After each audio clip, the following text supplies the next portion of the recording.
another episode of us reviewing incredible sites on the internet, talking about what made their UI design work, what didn't make their UX design work, and absolutely everything else that comes in the middle. The site that we have for review today is one of my all-time favorites, format3.co, and I had so much fun talking about it, just all of the parts that worked, all of the parts that didn't work, and we even get to rate it at the end. So, I am super duper happy you're here with us today. If you like this video, consider subscribing. We'd love to have you. And let's get started with format3.co. Format3.co, and I think something interesting to notice here is logo of the brand is very, very similar to the Framer logo, which, yes, I will get backlash on that because Framer is just an F logo that can kind of repeat itself 1,000 times over, but it's very reminiscent of Framer. Is it made in Framer? I think that would be the is topic that we could find out. Is this site made in Framer?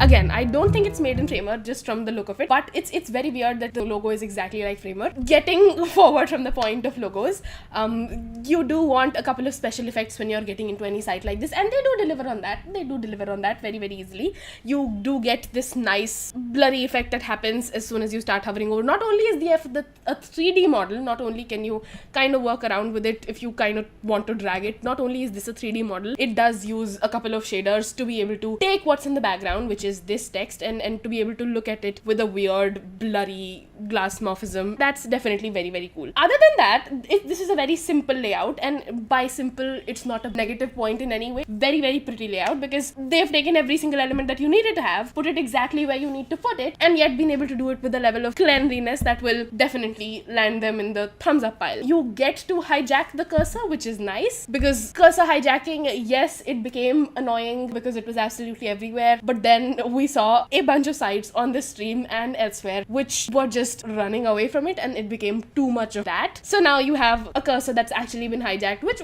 makes me happy, honestly. It just does. I know people still hate cursor hijacks, but it's kind of nice because not only are they taking your cursor, they're also giving you the instruction to scroll down, which is absolutely incredible. And now you have the ability to scroll down wherever you want to. I think I would want you guys to rate this site out of 10 as well, because I'm going to be very partial now because they're doing everything that you'd want a site to do right, and that's very good in my eyes. That's just all you'd want in my eyes. You get a video that's playing on its own. We can't play the audio, but I would want to try it after the stream, and then you get the same exact effect that you saw with the last 3D model. You can't work with this 3D model, you can't drag it around, but the shaders, the effects that you had previously, you get to see that again, which is nice because if you get an effect that actually works for your favor, if you get an effect that actually makes your UI look nice, it is recommended to use it a couple of times over again just to have some consistency, especially because the thing that you're bringing in now is so new to the user. And then you get a really, really nice clean grid of every brand that they've worked with ever. Again, I have to talk about the titles now. Every single time they change the section,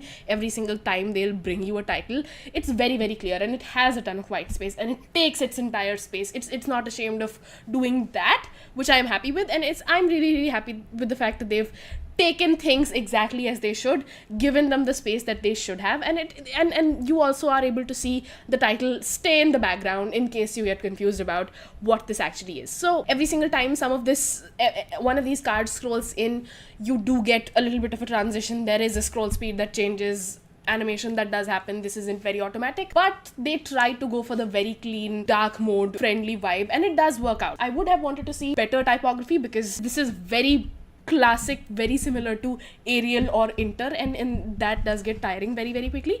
But other than that, there isn't really much you can critique on saying this has been done wrong. And there is a lot of animation that goes on into all of these, and you get to see what the title is, who we are, and you also get to see every single image that they'd want you to see. And that's the good thing with fancy animations. When you have a ton of images to show, when you have something that you definitely want the user to see, putting it in some of this twisted horizontal layout does make your life very, very easy because now the user gets exactly what you'd want them to get, which is absolutely incredible. And then you get a bunch of text. I was hoping there would be an image here, but unfortunately there isn't. Either it did not load or the people just forgot about them. Either ways, it's not the worst thing in the world. I'll deal with it. It's fine.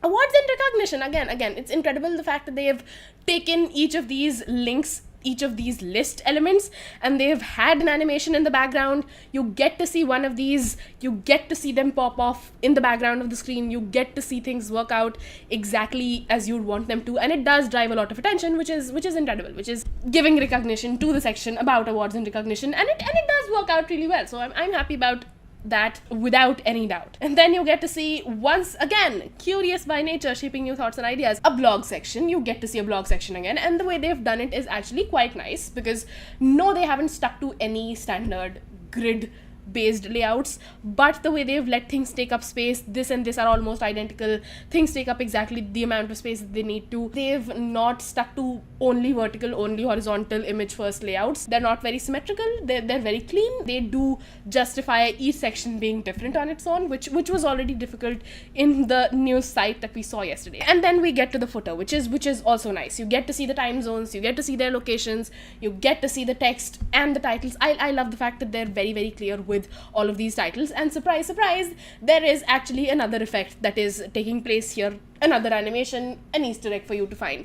I think it's really nice, the fact that they've taken everything that they should have, put it exactly where they should have, not stepped off of any major rules of basic UI UX design. For example, not breaking any major white space rules, not breaking any major readability or contrast issues, and still made something like this work. So I think it's really nice the fact that they've done this. They've put their tagline, let's make your project, in a marquee tag, which just keeps on rotating over and over again. It does drive the message forward. So all in all, format 3 is a 10 out of 10 site for me, because yes, they have a couple of small issues, but that's just what happens when you're actually making a site like this in regular use, and it does work really, really well, all things considered. You can try to see a couple of the links at the top, and I am interested because yes, they try to put all of this in a grid gallery and it still works. I am concerned at why these images are repeating. It might just be because they're trying to make the grid repeat forward, and they're trying to show us these same exact projects again. But also, top and bottom isn't the only way you can work with this screen. You can also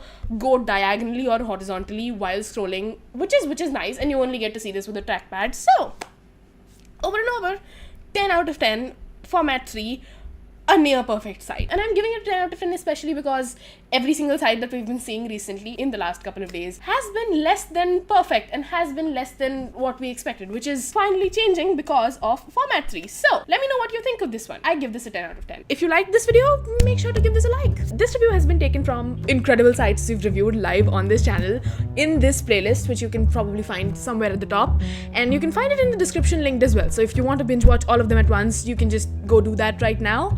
If you liked what we did right here in this video, if you liked this review, if you liked the site, if you like the other sites that I have to review, that I've already reviewed on this channel, consider subscribing, click on the bell notification while subscribing, and also like this video so that I know that you like this video. And I'll see you in the next one.